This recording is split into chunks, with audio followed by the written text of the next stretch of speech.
ഒരേ മനസ്സോടുകൂടി 5 പേർ ഒരു സ്ഥലത്തിരിക്കുന്നുണ്ടെങ്കിൽ അവിടെ പുതുചരിത്രം പിറക്കും എന്നാണ് പറയുന്നത്. ഇത്രയും ആളുകൾ ഈ പൊരിവെയിലത്തും AC കട്ട് ഓഫ് ആയി പോയിട്ടും ഇവിടെ ഇരിക്കുന്നുണ്ടെങ്കിൽ, ഇവിടെ ഇരിക്കുന്ന ആളുകളുടെ ഉള്ളിലുള്ള എനർജി വെച്ചാൽ ലോകത്ത് ഇന്ന് വരെ എഴുതപ്പെട്ട ഏത് ചരിത്രവും തിരുത്തി കുറിച്ചിരിക്കും. അതാണ് ഇനി ഇവിടെ സംഭവിക്കാൻ പോകുന്നത്. മൈ ലൈഫ് സ്റ്റൈലിന്റെ വളർച്ച നെക്സസിന് മുമ്പും ശേഷവും ഇതായിരിക്കും. After Christ or before Christ എന്ന് പറയുന്നത് പോലെ.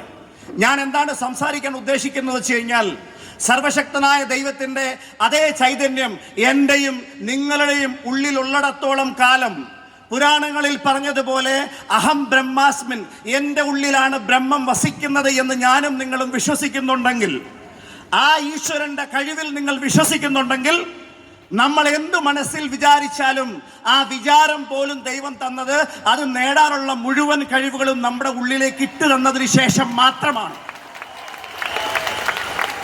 നമുക്ക് അതിജീവിക്കാൻ കഴിയാത്ത ഒരു പ്രയാസങ്ങളും ദൈവം തരില്ല.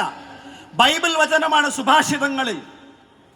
ആകാശത്തിലെ പറവകൾ വിതയ്ക്കുന്നില്ല, കൊയ്യുന്നില്ല, ധാന്യപ്പുരയിൽ ശേഖരിച്ചു വെക്കുന്നില്ല, എന്നാൽ ഇവയിലൊന്നും പട്ടിണി കിടക്കുന്നില്ല.